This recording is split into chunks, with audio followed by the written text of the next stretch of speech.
Volume 1, Chapter 199. A demon's nature doesn't change.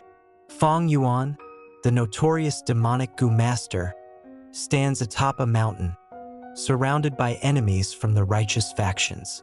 These factions include various clans and sects, all united by their fear and hatred of Feng Yuan. Among them are Gu masters from the righteous path, who corner him, knowing his infamous reputation as an evil cultivator wreaking havoc across the lands. Feng Yuan, severely wounded and outnumbered, understands that he cannot escape. In a desperate move, Feng Yuan activates the Spring-Autumn Cicada, the legendary rank 6 Gu known for its unique ability to reverse time. The Spring-Autumn Cicada drains all of Feng Yuan's life force and cultivation to achieve its effect, which caused Feng Yuan's body to detonate, leaving his enemies in shock. Instead of dying, Feng Yuan's soul, carrying the essence of the Spring-Autumn Cicada, transcends time and returns to the past 500 years earlier. Feng Yuan awakens in the Guyu village, back in his 15-year-old body. He finds himself in a familiar room that belongs to his family in the village. The room is modest, reflecting the low status of his family in the Guyu clan. Despite his weakened body, Feng Yuan retains all his memories and experiences from his past life, giving him an unmatched advantage. Using his advantage, Feng Yuan begins to plan for his future until the morning of the next day, getting minimal sleep. The next day, Guyu clan holds the aptitude test, where each young member of the clan must have their aptitude tested to become a Gu master. When Feng Yuan's turn comes, he steps forward with a composed demeanor, knowing that his talent was only C grade. He remains calm, understanding that his future knowledge and experience will allow him to overcome this limitation. With his aperture opened, Feng Yuan officially begins his journey as a Gu master. With ample knowledge from the future, Feng Yuan first gains the flower wine monk's inheritance and gains the liquor worm from it, intending to make it his vital Gu, which almost did not happen. During his refinement of this Gu, he finds out that Spring-Autumn Cicada also came back in time with him, thus becoming his vital Gu.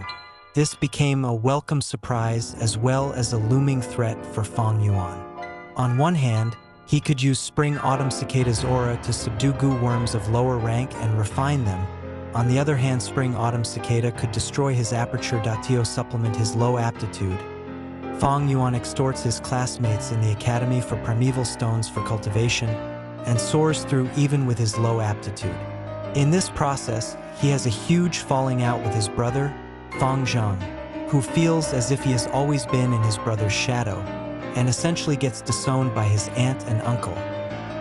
During the merchant caravan, Feng Yuan manages to attract many people's attention by getting the Mudskin Toad Gu from a gambling tent, and meets Jia Jinshan, who he kills due to unforeseen circumstances when doing a transaction, and finding out that the inheritance had more to offer.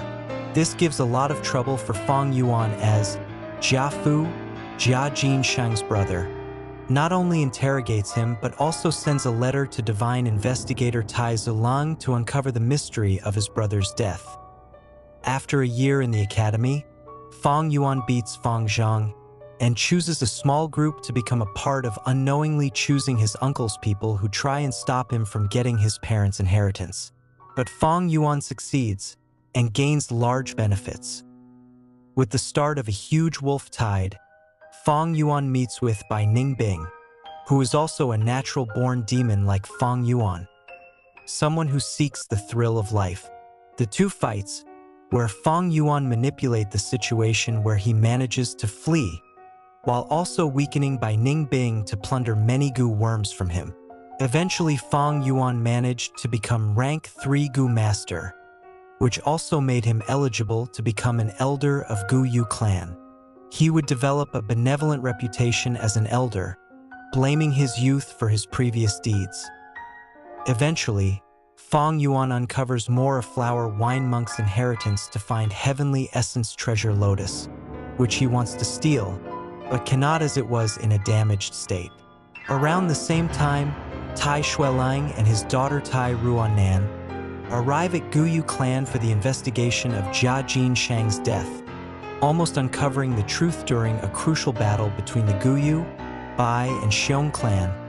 Fong Yuan attempts to steal the heavenly essence treasure lotus, but is stopped by first-generation Guyu ancestor and Tai Shuelang. In the ensuing battle, Fong Yuan barely escapes with the heavenly essence treasure lotus, but is in dire straits as he lands in the crossfire of the three-clan battle arena. Bai Ningbing, once again, attempts to fight Fong Yuan but is stopped due to the appearance of Immortal Crane Sex Lord Sky Crane.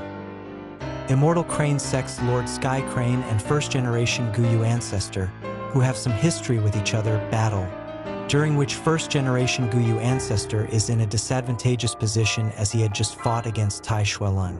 Thus, he asks for help from his descendants, Guyu clan members, and the other tribes. He even asks for primeval stones, and upon getting them immediately begins to massacre the entirety of his descendants for Blood Skull Gu.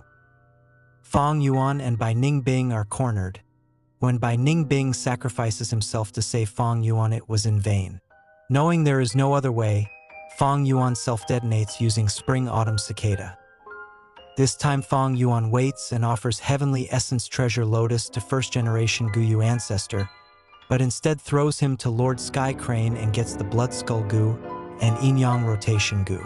Thus, when cornered by Lord Sky Crane and Bai Ningbing self-detonates, Fong Yuan uses the Yin Gu to save him, with the side effect of the Gu transforming the latter into a woman. In the end, Fong Yuan successfully passed the predicament with a great profit and left Qingmao Mountain with female Bai Ningbing.